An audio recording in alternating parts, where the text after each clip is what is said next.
Hello all. మా ఇంట్లో చిన్న ఫంక్షన్ జరిగింది. 20 మందికి సరిపడా చికెన్ దమ్ బిర్యానీ ఇలా ప్రిపేర్ చేశాను. పర్ఫెక్ట్‌గా వచ్చింది. అన్ని కొలతలతో సహా చెప్పాను. మీరు కూడా ట్రై చేయండి. అందరికి బాగా నచ్చుతుంది. సబ్స్క్రైబ్ చేసుకోండి.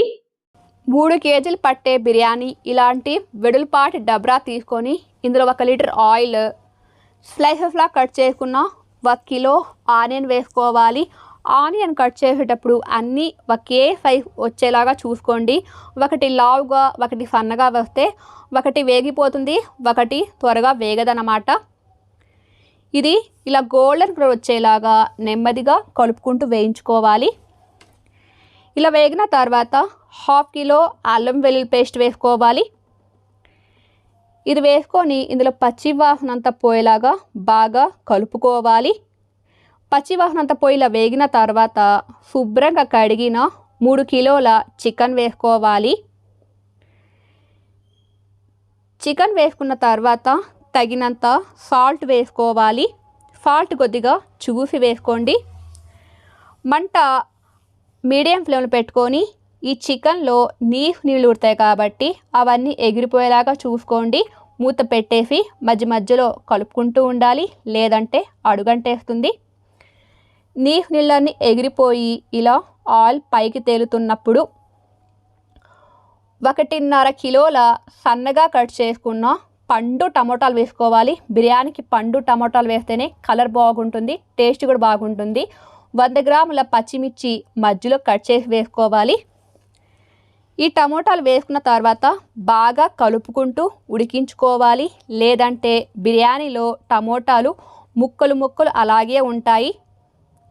ఇలా నైఫ్గా ఉడికించుకోవాలి. ఇందులో గుప్పెడు సన్నగా కట్ చేసుకున్న కొత్తిమీర, పుదీనా వేసుకోవాలి. 50 గ్రాముల గరం మసాలా వేసుకోవాలి. తినే కారాన్ని బట్టి కారం వేసుకోవాలి. కారం అనేది మీ ఇష్టము. 200 గ్రాముల కర్డ్ వేసుకోవాలి. ఇంకా ఎక్కువ వేసుకున్నా కానీ బిర్యానీ బాగానే ఉంటుంది. ఇవన్నీ వేసుకొని బాగా కలుపుకోవాలి. 2 పెద్ద సైజు నిమ్మకాయలు వేసుకోవాలి. ఎప్పుడైనా కానీ బిర్యానీ చేసేటప్పుడు అన్నీ వేస్తేనే ఆ టేస్ట్, ఆ ఫ్లేవర్స్ అన్నీ బాగుంటాయి. ఒకటి వేసి ఒకటి వేయకపోతే బాగోదు, అన్నీ వేయాలి. తగినన్ని నీళ్లు వేసుకొని మరొకసారి బాగా కలుపుకొని మూత పెట్టేసి ఉడికించుకోవాలి. మధ్య మధ్యలో కలుపుకుంటూ ఉడికించుకోవాలి. అన్నీ చికెన్ కూడా బాగా ఉడికిపోయింది, అన్నీ ఉడికిపోయాయి. ఇలా ఆయిల్ పైకి తేలుతున్నప్పుడు దించి పక్కన పెట్టేసుకోవాలి. రైస్ 3 కేజీలు తీసుకున్నాను. Basmati rice 1 KG, normal rice 2 కేజీలు తీసుకున్నాను.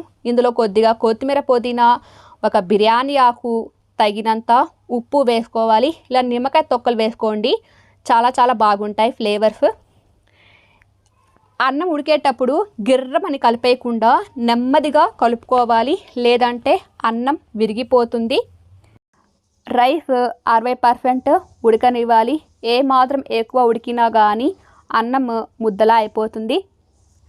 ఇంట్లో ఎక్కువ క్వాంటిటీ చేసేటప్పుడు ఇలాంటి పెద్ద స్టవ్ అయితే మంట అన్ని వైపులా బాగా తగిలి త్వరగా కుక్ అవుతుంది.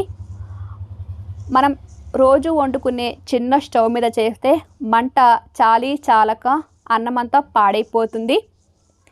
ఈ రైస్ ఉడికిన తర్వాత ఈ నిమ్మకాయ బద్దలని తీసేసి గెంజి వంపుకోవాలి. ఈ చికెన్ మసాలా స్టవ్ మీద పెట్టేసి రైస్ అంతా ఇందులో వేసుకోవాలి. ఒకవేళ మీకు వంపుకోవడం రాకపోతే గెంజి ఇలాంటి చిల్లులు గిన్నెతో ఎత్తి వేసుకుంటే బాగుంటుంది. అంత గెంజి వంపుకోవాలంటే చేతుల మీద వచ్చేస్తూ ఉంటుంది, జాగ్రత్తగా.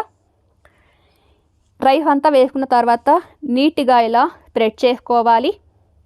కాటన్ చున్నీ నీళ్ళలో ముంచేసి బాగా పిండేసి ఇలాంటి ప్లేట్ మీద వేసుకోవాలి. ఇక్కడ చూపిస్తున్న విధంగా దాని మీద బరువు పెట్టేసి 15 లేదా 20 నిమిషాలు ఆవిరిపోకుండా బాగా దమ్మవనివ్వాలి. ఆ డబ్రా కింద పెనం పెట్టేస్తే కింద అడుగంటకుండా, మాడిపోకుండా పర్ఫెక్ట్గా వస్తుంది. 20 నిమిషాల తర్వాత చూపిస్తున్నా చూడండి, సో బ్యూటిఫుల్. ఒక్కసారి అడుగు నుండి కలుపుతున్నాను చూడండి, మెతుకు పువ్వులాగా వికసించింది చూడండి. ఎంత బ్యూటిఫుల్గా వచ్చిందో మీకు ఇక్కడ అర్థమైపోయింది. ఎంత బాగుందో. ఇది కదా అద్భుతం అంటే. పక్కా కొలతలతో ద బెస్ట్ బిర్యానీ. జాగ్రత్తగా రెసిపీ మీరు కూడా ఫాలో అవ్వండి. బయటకి వేలు పెట్టే బదులు హెల్త్ పాడైపోతూ ఉంటుంది, డబ్బులు ఎక్కువ ఖర్చు అయిపోతుంటాయి. ఇలా ఇంట్లోనే చేసుకొని తింటే అందరూ తృప్తిగా కడుపు నిండగా తింటారు. నేను ఒక్కదాన్నే చేశాను, కష్టపడి చేశాను. అది తిన్న వాళ్ళందరూ చికెన్ గ్రేవీ కానీ బిర్యానీ కానీ పర్ఫెక్ట్గా చాలా బాగా వచ్చిందని చెప్పి వాళ్ళు అన్నారు. వాళ్ళ అన్న మాటలకి నేను చాలా హ్యాపీగా ఫీల్ అయిపోయాను. అలా గాల్లో ఎగిరిపోయాను నేనైతే. మనం చేసిన పనికి ఎవరైనా తిని బాగుంది అంటే ఆ కష్టం అంతా మర్చిపోతారు. సేమ్ నేను కూడా ఆ కష్టం అంతా మర్చిపోయాను. చాలా హ్యాపీగా ఫీల్ అయ్యాను. తప్పకుండా మీరు కూడా ఇలాగే ఫాలో అవ్వండి. చూడండి రైస్ ఎంత పర్ఫెక్ట్గా వచ్చిందో. ఐ హోప్ మీకు అందరికి నచ్చుతుంది అనుకుంటున్నాను. తప్పకుండా నా వీడియోస్కి సబ్స్క్రైబ్ చేసుకొని లైక్ ఇవ్వండి. మీకు అవసరం ఉన్న వాళ్ళకి షేర్ చేయండి. మీరు ట్రై చేసి మీకు ఎలా వచ్చిందో కామెంట్ కూడా చేయండి. అస్సలు మర్చిపోవద్దు. Thanks for watching. బాయ్.